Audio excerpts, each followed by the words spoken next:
There is one investor everyone in Startup Town wants a piece of: Ranjan Pai, the head of the Manipal Education and Medical Group, which runs the chain of Manipal hospitals and educational institutions. Ranjan Pai has been placing some serious bets on tech unicorns in the country in the past year. In fact, in just the last 6 to 8 months, Pai has backed companies such as First Cry, Bluestone, Purple, Baiju's Akash Institute, and PharmEasy, among others. So, what makes Ranjan Pai such a sought after investor? I think he's got this ability to think through what this business model, which a particular entrepreneur or a particular business is chasing, will tie in with the larger need from the consumer point of view. And how does someone who keeps such a low profile beat out aggressive investors to land the hottest deals? One thing I remember is his curiosity about startups, because every time, I meet him for a story or something, he would be very curious to know what else is happening, what are the other ideas happening. Those who know him say Pai always prefers to remain behind the scenes. The man of very few words, so doesn't really speak much, as you would know. But those who have interacted with Pai also say that he's sure to respond to their messages within just a few hours. In this episode, we try and piece together the many facets of Ranjan Pai, the billionaire doctor, astute investor, and the scion of one of the most illustrious families in the country. It is Friday, the 15th of March. I'm your host, Mugdha Warrior from ET Prime, and you're listening to Everyone Wants a Piece of Ranjan Pai on the Morning Brief.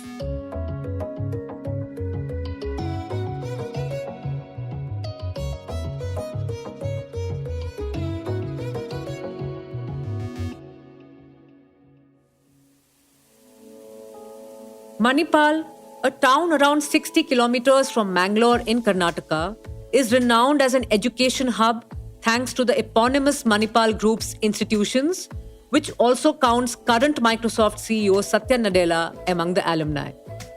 The Pai family has had a long and rich history with the place. But before the illustrious portfolio of hospitals and educational institutes, there was a bank. It was one of the first businesses that the Pai family set up. In fact, that bank is now nationalized and known as the Syndicate Bank. I try and trace Ranjan Pai's roots and his family's history with this place, along with Archana Rai, editor, South for the Economic Times. Coincidentally, she also hails from the same region. This family's beginnings in, in enterprise and entrepreneurship are very interesting. They hail from that area. And Ranjan Pai's grandfather, who is really the family patriarch, Thonse Madhav Pai, TMA Pai for short, he's credited with having launched the banking, later educational and hospital chain that is eponymously named for their hometown.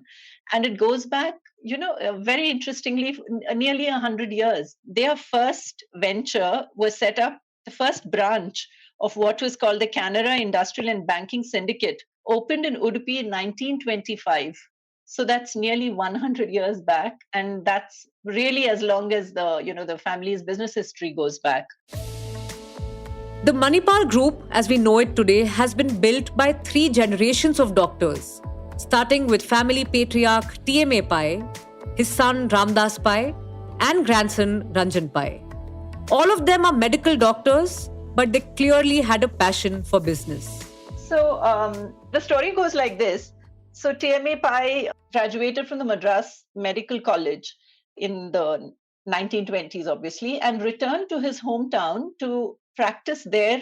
So he came back there and he found that while he was a practicing doctor, the population that he was serving was also people of very small means. And he would notice that a lot of the women would come to him, obviously seeking medical help with young children.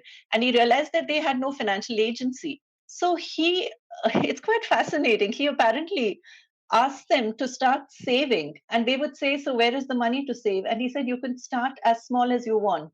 So he set them up to start saving what at that point was 25 paise as regular recurring savings. So that initiative of this Dr. TMA Pai would take shape he teamed up then with his older brother, Upendra Pai, to set up what I guess we'd call a financial company, the Canara Industrial and Banking Syndicate. And like I said, it opened its first branch in Udupi in 1925. Of course, then would go on to become the Syndicate Bank, which was nationalized in the early 1970s during the Indira Gandhi government. By then, it had grown into one of India's largest banks, actually, and was one of the dozen banks that were nationalized simply because of the size and scale of the operations. There's also the famous story that Reliance founder Dhirubhai Ambani took one of his first loans to build his business from the Manipal-based Syndicate Bank. After setting up the bank, like Archana said, the family patriarch TMA Pai then entered the education sector. And that again, I think, is to do with TMA Pai, who in the 1950s set up the first privately run medical college in India, what is now called the Kasturba Medical College, also in Manipal, in their hometown. And later, about 4 or 5 years later, he set up the engineering college, really literally Karnataka's MIT, right? The Manipal Institute of Technology. Right. What really stands out for me, Mugdha, out of this is all of this happened at a time when India was very much planned economy, right? The state was in areas like education, hospitals, even banking and so on. And this was private enterprise in really at its very best in a very young nation. There were really no role models or copybook for them to go on. And here was this, doctor from a small town in an obscure part of the country who would go on to innovate and build institutions, so to speak, that have gone on to gain global standing. So it's quite amazing from that perspective. While TMA Pai laid the foundation for the Manipal Group as we know it today, post his death in 1979, however, there was a bitter and public family feud between his son Ramdas Pai and nephew Ramesh Pai, which reached its peak in the 90s when the family business was split between the two. Ranjan Pai at the time was in his early 20s, first studying medicine from the Kasturba Medical College in Manipal, the very institute founded by his grandfather, and later completing his fellowship in hospital administration in the United States. He also did a small stint with health insurer Cigna in the US. At the time, it was Ranjan's father, Dr. Ramdas Pai, who turned Manipal into an education hub. I think they have something like 7 universities with campuses across the world, I think. And to think that it began with a single medical college, which is India's first privately run medical school, which in itself is noteworthy. And later, of course, the engineering college. A lot of this credit should go to Dr. Ramdas Pai, that is the patriarch's son, that is Dr. TMA Pai's son, and Ranjan Pai's father, who really is the one who I think took charge in these years, the 1990s onwards, and kind of made Manipal the education powerhouse that it today is. A lot of that credit goes to him. And in many ways, I think he had Ranjan's back, which allowed Ranjan to go out and really, sort of take this far beyond just Manipal alone. Ranjan Pai's first stint with his family business was when he was asked to head Manipal Group's medical college in Malaysia. Since then, Ranjan has been credited with corporatizing the business and maximizing profits. Just look at the numbers. In FY23, the Manipal Education and Medical Group had clocked just a little under $1 billion or 8,000 crore rupees in revenue, with the Manipal Health Hospital chain bringing in more than half of the dough.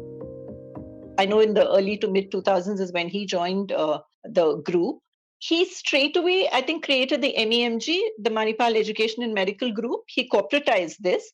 He inherited a very thriving, sort of group empire, if you might say, because at the time that the MEMG group was sort of structured, if you go back to maybe the 2007-8 era, that time itself, the MEMG group had an estimated revenue about 1,500 crore. And because education is an area which is not open to enterprise of that sort, he took this overseas. So all of these campuses overseas that they now have came under his watch.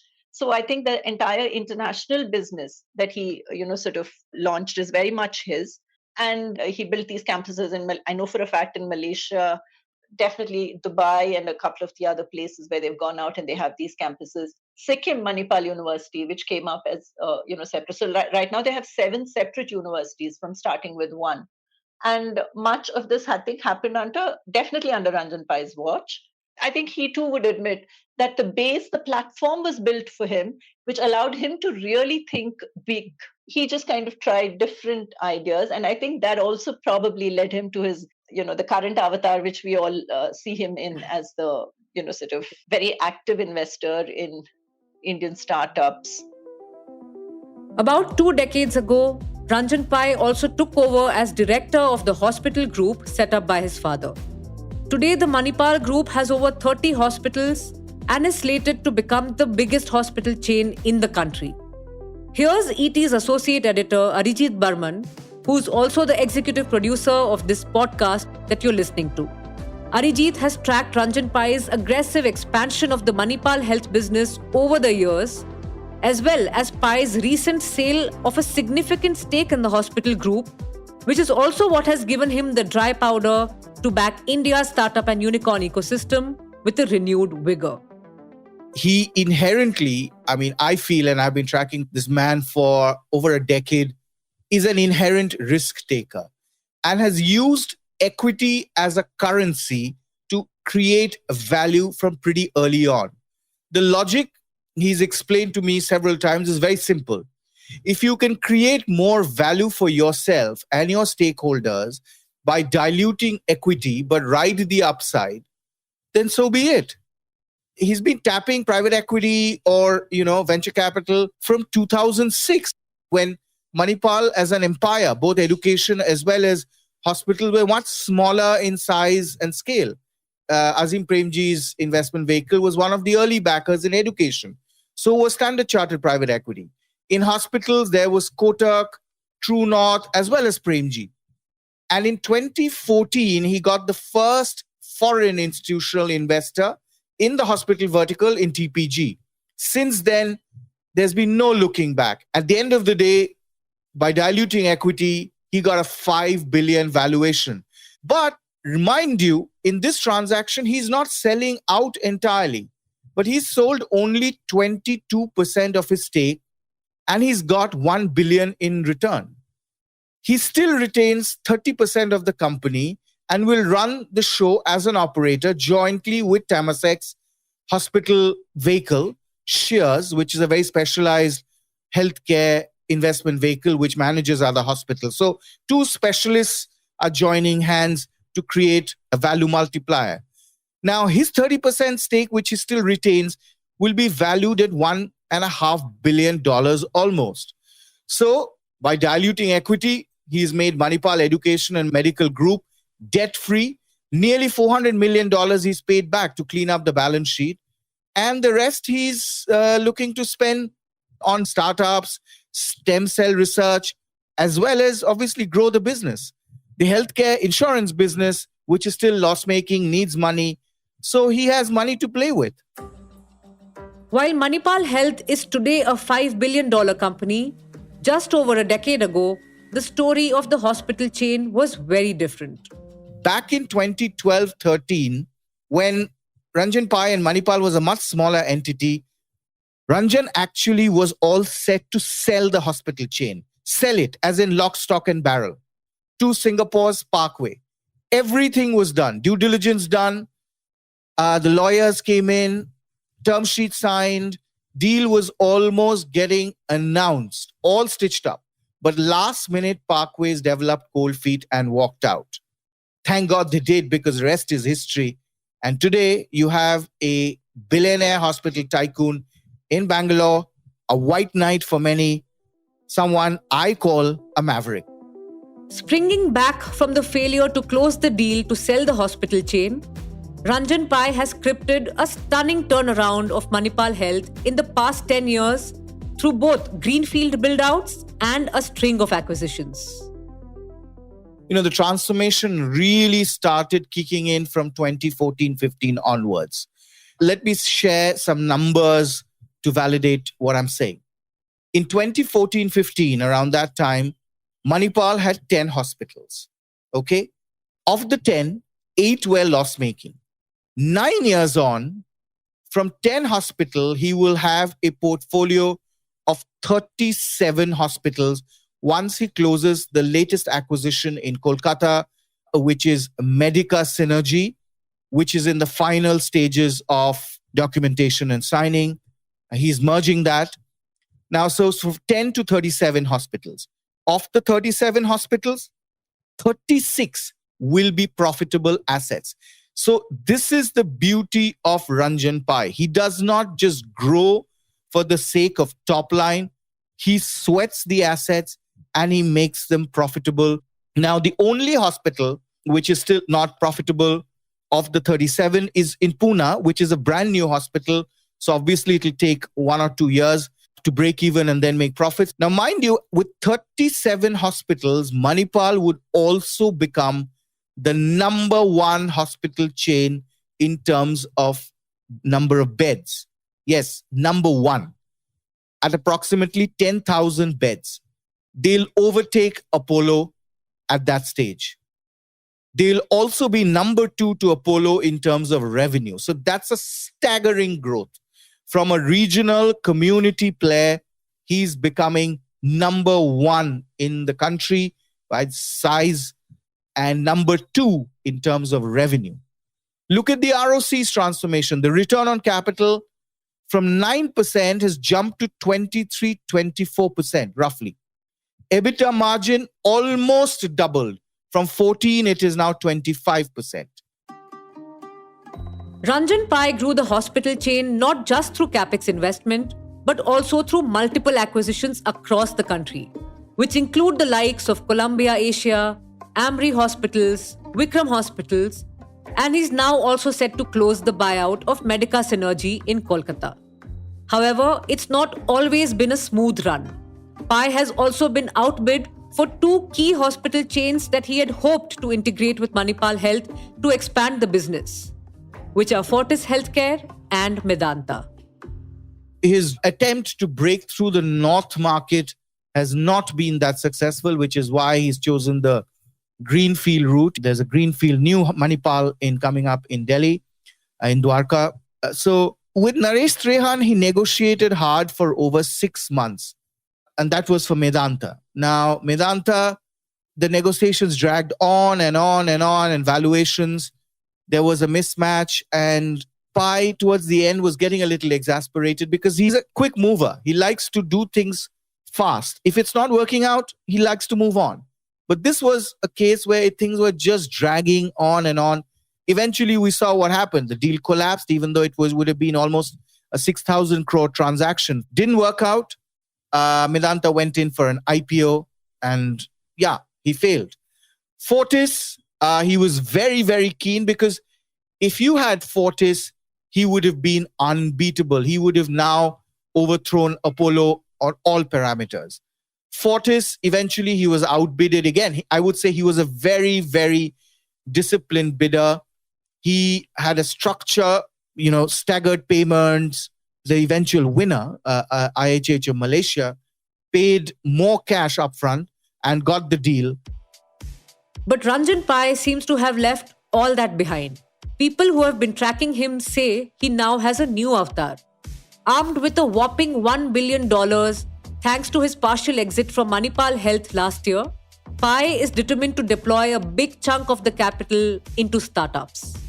In an interview with Forbes Asia last year, Pai said he has earmarked $300 million in funds for startups in India and overseas, alongside another $300 million for his existing businesses in the sectors of healthcare, education, insurance, and stem cell research.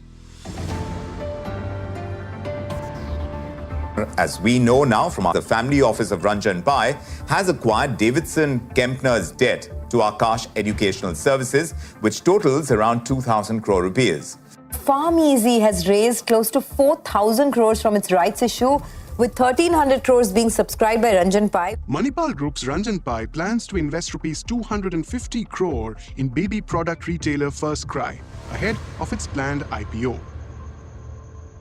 Ranjan Pai has now also set up another investment vehicle called Claypond Capital to route his newer investments.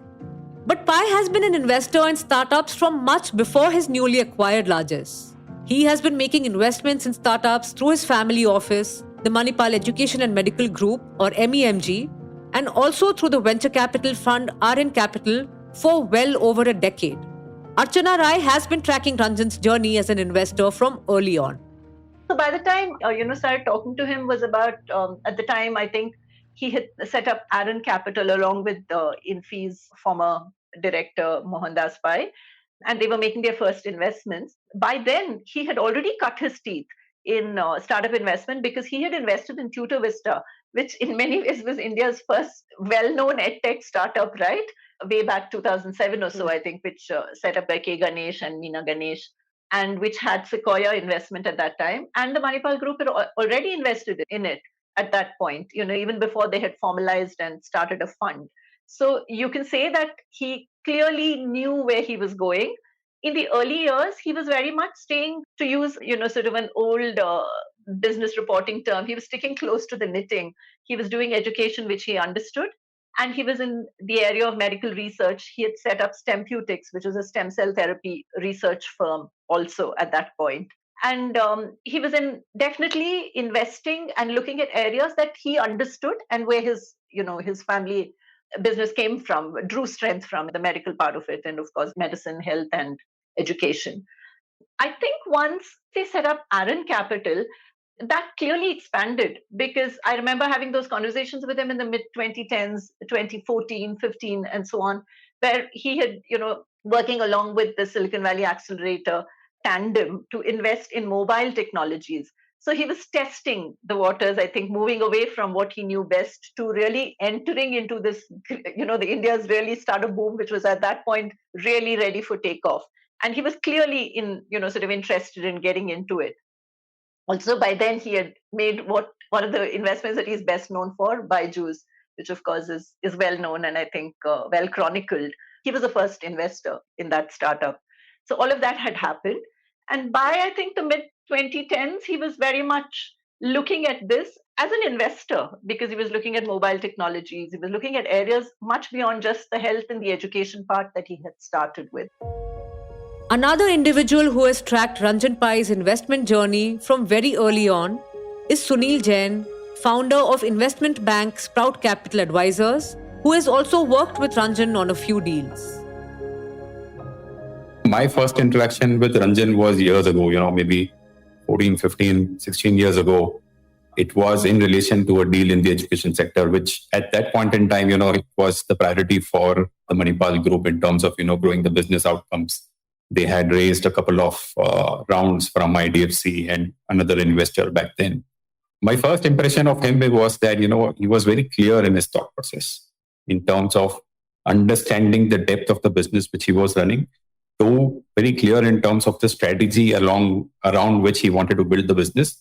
And three, I think he was pretty sharp in terms of, grasping what is on the table and what is being offered through transactions to him. And the combination of, having a depth of understanding of his business and the ability to grasp an acquisition or an additional opportunity to grow the business was something, which came out very distinctly in terms of, an impression which he left in the first meeting. There was an instance and we showed him a deal. I think it took him less than 5 minutes to, read the deal in a completely different nuance from the way the rest of the team was looking at it. And he was spot on in terms of his analysis. It was in 2011 that Ranjan Pai and former Infosys CFO Mohandas Pai, who are not related by the way, came together to launch a VC fund. RN Capital was a $100 million fund to back early stage ventures and has so far backed close to 50 startups across a range of sectors. Some of the bets include lending company Faircent, digital media company Pocket Aces, home decor company Home Lane, among several others. But also among the portfolio are some companies that went on to become big unicorns, but which are now fighting their own battles. Byju's and PharmEasy. Ranjan and RN Capital had, however, mostly exited both companies before they ran into trouble and had made handsome exits. And now, interestingly, Ranjan Pai has made a comeback at both companies in some form, but we will come to that a little later. For now, let's hear from Anirudh Pandita, co-founder of Pocket Aces, on how he got the two Pais to back his startup. they were trying to evaluate how well we understood what we were doing, whether we were long-term oriented about what we were trying to do. And I think that it was a very natural conversation. This is about 2016 is when we actually spoke to them. And it was our Series A for Pocket Aces, our digital entertainment venture. 2015, 2016 was still early days for most of the startup space in India, to be honest. And content was very, very fresh. So it wasn't like there were many great examples of past content startups and which you could look at and say, yes, look at these successes that have emerged in India. I think the best successes were still in cable and satellite at that point. I think the fact that Arin understood well was that, as users started getting onto the phone as their primary source of entertainment, the mediums and the brands they would consume would be digital first. And I think that's something they understood very quickly. And you can see some of their other investments also in that time or following that were around the same thought process. Arin Capital stayed on with Pocket Aces right till the time the startup was acquired by music label Saregama last year. Anirudh says both Ranjan and Mohandas Pai were early to catch on to the rising trend of digital content, which several other VCs have started backing only more recently. I still think VCs are not aggressively looking at the space as they should. There is obviously much more interest now. I mean, we obviously sold Pocket Aces last year to Saregama. It was the first successful or largest successful exit in the digital media space. So for them, it was definitely a leap of faith. And I think they also, the way I remember them saying it is that, this could be kind of the Star TV of digital. This could be, the next Pixar of digital. So in that sphere of things, so they understood that the medium will be digital, but the format, the way the stories would be told, the way the medium would be constructed would be done differently. And they saw the initial signs in what we were doing. And of course, the numbers that we presented, etc., were also compelling. But I think thematically, they understood these things pretty quickly. Apart from Arin Capital, Ranjan Pai has also been investing through the existing family office, MEMG, which he had set up in 2016. Through this, Pai has reportedly invested 350 crore rupees across 20 startups. He has also made several angel investments. One such was in Bengaluru-based real estate firm Maya Estates, run by Mayank Roya. Here's Mayank on how he roped in Ranjan Pai. In late 2015, I had a great desire to go and set up my own real estate development business. And what I was looking for in the context of Bangalore, which is where I wanted us to begin operations, was a partner who had a long-term vision for Bangalore, who gave Bangalore a lot of importance in his own life and career, and who was here to stay and support Bangalore and therefore our growth within Bangalore in every way. I was introduced to Dr. Ranjan Pai through a common friend, and our conversations from there on moved pretty quickly. So my pitch really was how Maya Estates, which is what our business is called, could make a difference in the context of Bangalore city. What we wanted to stand for, which was really a very discerning level of quality, planning, attentiveness to detail, corporate governance. I think he was very aligned with the growth of Bangalore. So I guess he had his view on the sector. And when we came along and our plans came along, I guess in his mind, he married the two and was able to move quickly. I think this was a huge part that set him apart from other conversations we may have had. While Ranjan has made multiple investments across sectors, there seems to be a common thread, according to investment banker Sunil Jain. There has been a certain pattern in his investments. Most of them, while they may be new age, are still related to a large extent the consumer side of the things. And that's one large thing which I've seen. There are very few investments which are more research or more B2B kind of businesses, but most of them are consumer related businesses. But that doesn't mean that Ranjan Pai did not want to take bets in the growing SaaS and enterprise sector. It's just that he chose to do so indirectly. Ranjan Pai, along with Mohandas Pai, have also backed several VC funds themselves, including new technology-focused funds such as Aruha, Xfinity Ventures, Unitus, Idea Spring, Alpha, and several others. Here's Shailesh Ghodpade, founding managing partner of Xfinity Ventures, which counts RN Capital as a sponsor across all their 3 funds. He talks about how he got both the pies to back his venture fund that invests in enterprise and SaaS companies. I was with Infosys. So I had worked with the then leadership team of Infosys. So Mohan or Mohandas Pai, Bala, they were known to me, since then. And it was a chance conversation with Mohan, who is one of the partners at RN, that he germinated this idea of Xfinity. And then we had a meeting with Ranjan. And that is how we met Dr. Ranjan Pai. He was very quick to realize the potential of this because he himself, was a founder of RN. But RN was largely into health tech and edutech as sectors, whereas we were trying to focus on enterprise tech broadly in terms of really looking at deep tech companies, enterprise SaaS companies, B2B platforms, etc.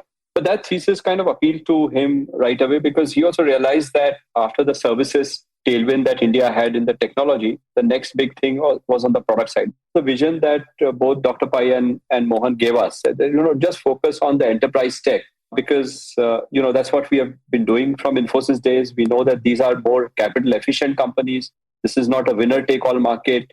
And, it's very rarely a 0 or 1 outcome in that sense. So I think that was the vision that we started, and that's the feedback that we got from them. They actually not only wrote the first check, but they were largely instrumental in taking us off the ground. From a governance standpoint, we have a representative RN on the committee.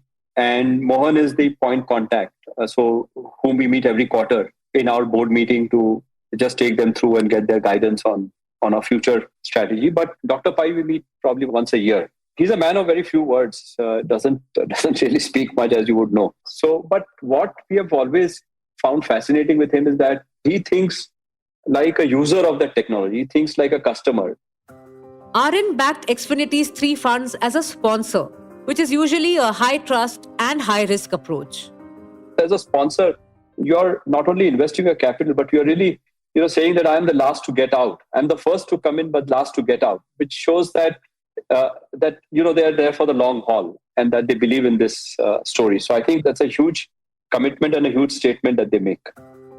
While Ranjan Pai was till recently mainly backing early stage companies through RN Capital and his family office, he seems to have now assumed a new avatar in his second coming as an investor over the past year. He is now backing more mature companies and some just ahead of their IPOs, such as First Cry and Bluestone. He invested around 1,300 crore rupees in PharmEasy last year and has also converted a $300 million debt given to Byju's-owned Akash Institute into equity. So is this more of a private equity move by Ranjan Pai compared to his former role as an early stage VC? Here's what Sunil has to say. 2 things, Mugdha. I think one is, of course, he's always been an investor, and that's why he's been investing in business, whether it was early stage, mid stage, or growth stage. I think the availability of capital also could be one of the reasons which is triggering the action which we're seeing today. But I think at the bottom of it, he's always been a very clear, decisive investor. In the earlier avatar, not only through RN, there were also investments which he did from his family office back then, even while RN was there. And those were, probably not early stage tech-led startup kind of investments. Those were, traditional businesses which could be built to scale. Capital efficient was, probably reason in some of those businesses. So it's not that he's changed his motive from, being an early stage investor to a late stage investor. I think he's always backed companies at all stages if he finds them good. I've recently met a founder who's raised capital, and this is an early stage founder raising probably a seed or a pre-series A round, and they've raised money from Ranjan recently. So I think he continues to back investments, but now I think with the available capital in the family office, probably, and with the kind of deals which is available in the market, which seem to be, interesting or worth pursuing at this stage, is probably led to these large or late stage kind of investments. Ranjan Pai has of late been referred to as a white knight, someone who comes in to back distressed companies and founders. But this may not entirely be a benevolent move. It's also highly opportunistic. For example, when PharmEasy was in desperate need for capital to pay off debt last year, Ranjan Pai made an offer of 1,300 crore rupees to buy shares in the company but at under 5 rupees per share, which was an over 90% discount from the company's peak value, which meant that the company had to take a 90% cut in valuation. And in the process, he ruffled quite a few feathers as well. Several early investors in PharmEasy were unhappy. Then there was his recent decision to convert his debt given to Baiju's-owned Akash Institute into equity and become the largest shareholder at the company with a 40% stake. That didn't go down well with several existing shareholders, including some global investors such as Blackstone and Process, who raised objections. But then that's business, as Sunil Jain explains. There will be instances where investors have always invested at higher valuations then, and a down round always hurts some of the existing investors in almost every company, in general, right? So there will be a faction of people who will, who could not be happy with a certain transaction. But I think with the kind of rights available to investors, the decision which is made finally is a decision which is taken through the board, right? And where investors also probably have, or major investors probably have a say in, what decision is taken. It's clear that everyone wants a piece of Ranjan Pai, especially in his new avatar. And it's not just because of the prestigious business he inherited from his family, but for the way he astutely scaled it and turned it around. Will Pai's entrepreneurial acumen rub off on some of the more troubled companies that he's now backing? And what will his next bet be? Ranjan Pai's story seems to have many more interesting chapters ahead. For now, it's a wrap on this episode of The Morning Brief. This is your host, Mugdha Warrior, and a big thanks to the team that put this together. Surohini Jain on production, Indranil Bhattacharjee on sound, and Vinayak Agarwal for the social media outreach. Also to Vinay Joshi and Rajas Nayak for helping with the episode. The Morning Brief drops every Tuesday, Wednesday, Thursday, and Friday on a listening platform of your choice. Please like, share, and subscribe, and keep listening. The clips used in this episode belong to their respective owners. Credits are mentioned in the description.